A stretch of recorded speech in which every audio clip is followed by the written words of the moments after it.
అందరికీ నమస్కారం. Welcome to our Madan TV news channel. గత ఏడాది శాసనసభ ఎన్నికల్లో భారీ మెజారిటీతో అధికారంలోకి వచ్చిన కూటమి ప్రభుత్వం ఎన్డీఏ, బీజేపీ, జనసేన కూటమి ప్రభుత్వం ఏర్పాటై దాదాపుగా 8 నెలలు అవుతుండగా సబ్జెక్టు కరెక్షన్ ఇప్పటి వరకైతే, ఎందుకంటే సంకీర్ణ ప్రభుత్వాల్లో కొంత ఐడెంటిటీ క్రైసిస్ అనేది కూడా ప్రాధాన్యత సంతరించుకుంటుంది. ఆ నేపథ్యంలో కూడా సమన్వయంతో ముందుకెళ్ళినప్పుడే సంకీర్ణ ప్రభుత్వాలు ప్రజాదరణతో సక్సెస్ఫుల్గా ముందుకెళ్ళగలుగుతాయి. మనం కొన్ని రాష్ట్రాల్లో చూస్తే గతంలో సంకీర్ణ ప్రభుత్వాలు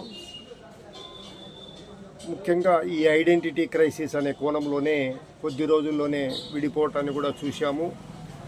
ఇక్కడ సంకీర్ణ ప్రభుత్వంలో అగ్రగామి తెలుగుదేశం ప్రభుత్వం, రెండవ స్థానంలో జనసేన, అలాగే భారతీయ జనతా పార్టీ. కీలకంగా మనం తెలుగుదేశం, జనసేనను రాజకీయ కోణంలో, రాష్ట్రంలో పరిపాలనా కోణంలో చూడవచ్చు. తెలుగుదేశానికి సంబంధించి సుదీర్ఘ రాజకీయ నేపథ్యం ఉన్న టీడీపీ అధినేత చంద్రబాబు నాయుడు ముఖ్యమంత్రిగా ఉండగా, ఆయన కుమారుడు పార్టీ జాతీయ కార్యదర్శి నారా లోకేష్ మంత్రిగా ఉన్నారు. ఆయన గతంలో కూడా మంత్రిగా పనిచేసిన అనుభవం ఉంది. ఇక జనసేన విషయానికి వస్తే, జనసేన పార్టీ అధినేత పవన్ కళ్యాణ్ డిప్యూటీ సీఎంగా ఉన్నారు. గతంలో అయితే చాలా వరకు మనం డిప్యూటీ సీఎం అంటే కేవలం అలంకరణాప్రాయంగా అన్న నేపథ్యంలోనే ముందుకెళ్ళే కానీ అంతకు మించి కీలకంగా, ముఖ్యంగా నిర్ణయాధికారాల్లో కావచ్చు, రాష్ట్రంలో పరిపాలనలో కావచ్చు, వారికంటూ సమాంతర ప్రాధాన్యత అంతంతగానే ఉండేది. అయితే ప్రస్తుతం రాష్ట్రంలో అటు చంద్రబాబు నాయుడు రాష్ట్ర ముఖ్యమంత్రిగా, ఇటు జనసేన అధినేత డిప్యూటీ సీఎంగా పవన్ కళ్యాణ్ మనం గమనిస్తే,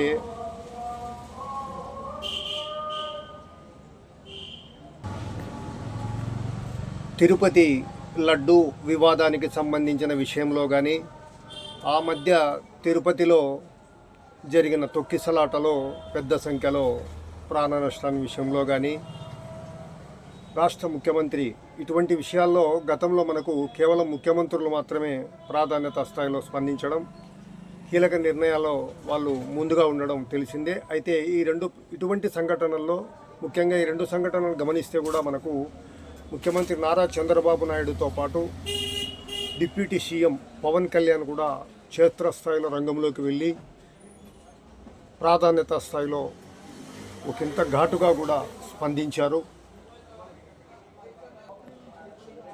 డిప్యూటీ సీఎం అంటే కేవలం అలంకారప్రాయం కాదు అన్న విషయాన్ని ఘంటాపథంగా ఎప్పటికప్పుడు నిరూపిస్తూ పవన్ కళ్యాణ్ ముందుకెళ్తున్నారు.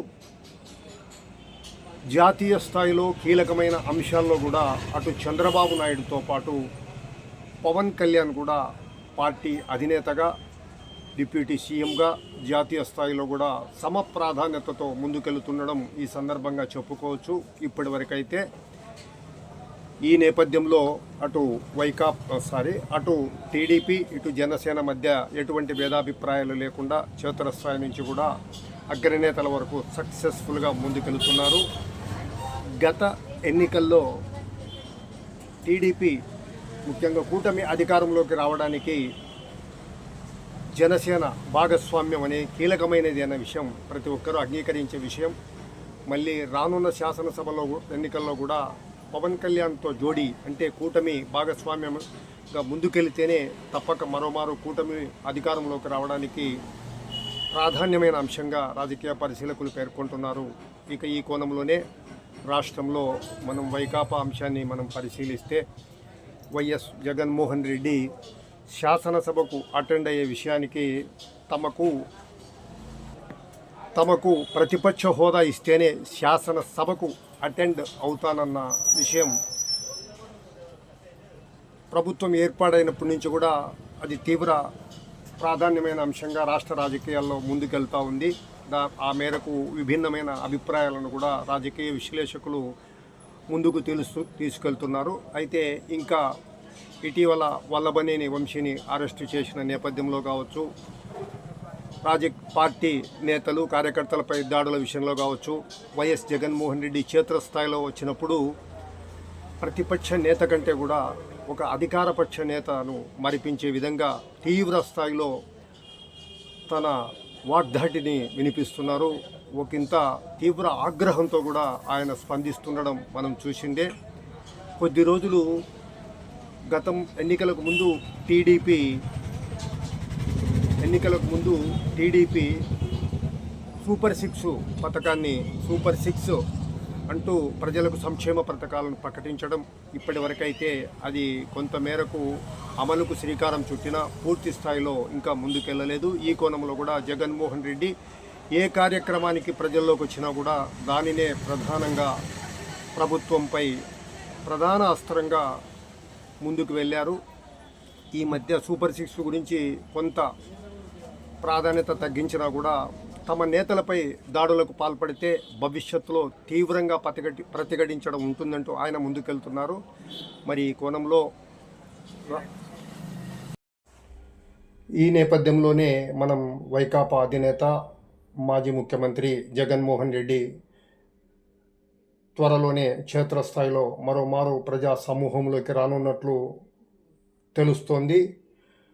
ఆ మేరకు ఆయన ప్రజాక్షేత్రంలోకి వస్తే ముఖ్యంగా సూపర్ 6 అమలుకు సంబంధించి, అలాగే తమ నాయకులపై కేసులు, ప్రధానంగా ప్రజా సమూహంలో ప్రభుత్వంపై ఎక్కుపెట్టనున్నట్టుగా ప్రధానంగా ఎక్కుపెట్టే అవకాశం ఉంది.